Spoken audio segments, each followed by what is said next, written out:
दोस्तों नमस्ते। जनता की अदालत पड़ सकती है महंगी। हाँ जरूर, जनता की अदालत उद्धव ठाकरे को बड़ी महंगी पड़ सकती है।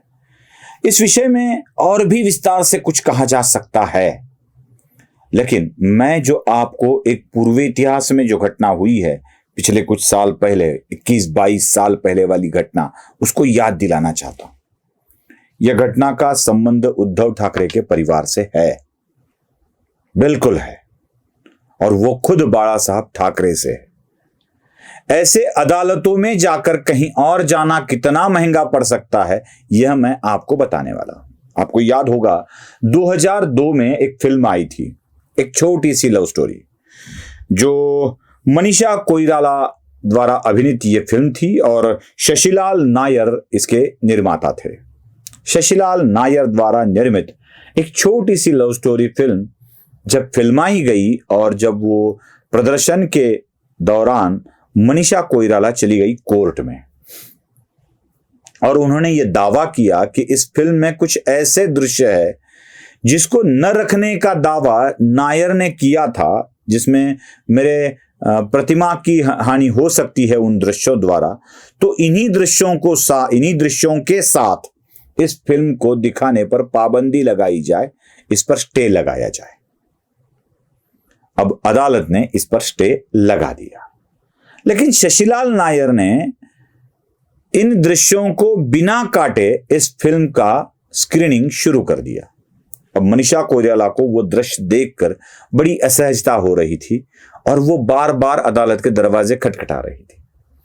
अदालत में जाना, यहां पिटीशन दाखिल करना, उसके बाद उसकी सुनवाई, ये सारा जब मामला चल रहा था तो मनीषा कोइराला अपने आक्षेपों को लेकर चली गई बाला साहब ठाकरे के घर और बाला साहब ठाकरे से उसने रिक्वेस्ट की मनीषा कोइराला ने कि ऐसे ऐसे दृश्य उसमें हैं जिनको रोक लगाने के लिए मैं अदालत में गई थी, वहां से स्टे भी मिला था, लेकिन वह फिल्म से दृश्य काट नहीं रहा है, उसी के साथ फिल्म दिखाई जा रही है।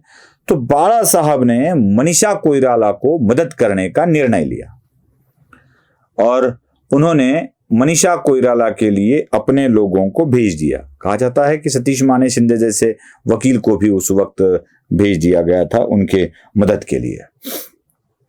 और बाला साहब का तरीका था, वो उनकी अपनी एक स्टाइल थी। जब कोई, वो कहते थे कि लातों के भूत कभी बातों से नहीं मानते हैं, चमत्कार के बिना नमस्कार नहीं होता है, तो बाला साहब चमत्कार दिखाने के आदी थे। कई जगह फिल्म दिखाते वक्त थिएटर्स में हंगामा हुआ, फिल्म को रोक दिया गया, स्क्रीनिंग को रोक दिया गया और इसी हंगामे के चलते लोग मनीषा कोइराला का इंटरव्यू भी लेने चले जा रहे थे। पत्रकारों का काम तब से है आग लगाने का। एशियन एज ने एक खबर छापी थी और उसमें ये मनीषा कोइराला बाला साहब ठाकरे को बड़ी सुहृदयता से थैंक्स कह रही थी कि आपने हमारी मदद की। तब हाईकोर्ट ने सुमोटो एक अवमानना याचिका दायर कर ली थी और मनीषा कोइराला शशिलाल नायर को अपने अवमानना के लिए या आदेश का पालन न करने के लिए अपने कोर्ट के सामने खड़ा किया था। तब न्यायालय ने यह कहा था कि आप एक मामले में न्यायालय में भी आते हो और कहीं जगह जाकर भी न्याय की गुहार लगाते हो, ऐसे कोर्ट के बाहर सेटलमेंट करना है तो न्यायालय का दरवाजा क्यों खटखटाते हो?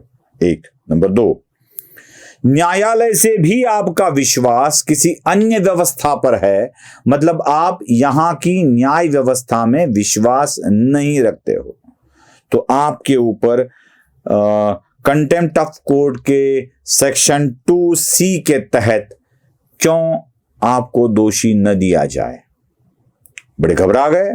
तब शशिलाल नायर भी घबरा गए, मनीषा कोइराला भी घबरा गई कि ये हमने क्या कर दिया। कोर्ट में तो चले गए थे, फिर क्यों गए बाला साहब ठाकरे की अदालत में, और उन्होंने कोर्ट से किसी भी शर्त के बिना माफी मांग ली, घुटने टेक दिए कोर्ट के सामने, और कोर्ट ने अपनी ऑर्डर में ये मेंशन भी किया था कि आप बाला साहब ठाकरे के पास गए क्यों।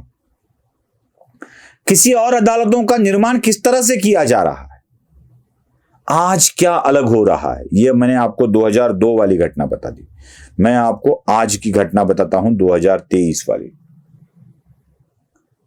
महाराष्ट्र विधानसभा के अध्यक्ष राहुल नार्वेकर एक निर्णय देते हैं जिसके खिलाफ आप सुप्रीम कोर्ट चले जाते हो, कोई हाई कोर्ट चला जाता है और उसी मामले को लेकर आप जनता की अदालत में भी जाते हो और वहां पर कुछ कागजात दिखाकर हमने तो ये पहले ही दे दिए हैं ऐसा कह देते हो। मैं आपको वही कागजात फिर से एक बार दिखा रहा हूं, जिन कागजातों को दिखाकर इलेक्शन हुए और इलेक्शन में ये चुनकर आए, ये दिखाई देने वाले कागजात हमें 5 साल बाद के कागजात मैं आपको दोनों दिखा रहा हूं और उसके बाद ये बताया गया कि हमने इलेक्शन कमीशन को पहले ही आगाह किया था, बता दिया था कि ऐसे ऐसे होता है। मतलब इलेक्शन कमीशन को भी गुमराह किया, हाई कोर्ट को भी गुमराह किया, हाई कोर्ट में भी आप न्याय की याचना करते हुए जाते हो और जनता की अदालत में भी जाते हो और कहते हो कि हमें अब न्याय हमें जनता ही देगी। ये दोगलापन कैसे चलेगा। बाला साहब ठाकरे की अदालत में जाकर मनीषा कोइराला को न्याय मांगना जिस तरह से महंगा पड़ा था, घुटनों के बल टेक कर माफी मांगनी पड़ी थी, उसी तरह यहां पे भी हो सकता है। कोई कंटेम्प्ट का केस लेकर चला जाए कोर्ट में और बता दे कि फोर्जरी हुई है, परजुरी हुई है, तो इस मामले की भी जांच हो सकती है और इस मामले में भी प्रॉब्लम हो सकती है। जनता की अदालत में जाना महंगा पड़ सकता है उद्धव के लिए।